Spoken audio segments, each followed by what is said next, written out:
Hello everybody, this is Norma de Canaso Singahiri kay Doc Levy, servant of God the Father. Isa po ako missionary dito sa Bohol. Matagal na ako dito naninirahan, but of course, galing po ako sa Cebu. At kasalukuyan, palipat-lipat, Manila, Bohol, Cebu. Ipapakita ko sa inyo isa sa aking mga healings doon sa Barangay Lourdes Cortez, Bohol, kung saan una akong nagmisyon.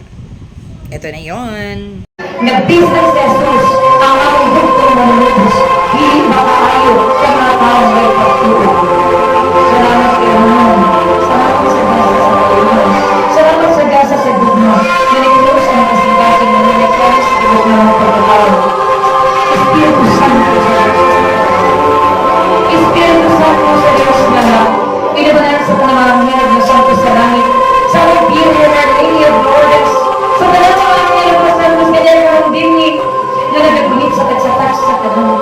Both good angels na sa left and right karong walay lugar ang pag-away. Salamat kayo mahal. Dagan kayong salamat na kami ka naman imong gitawag o ilo kami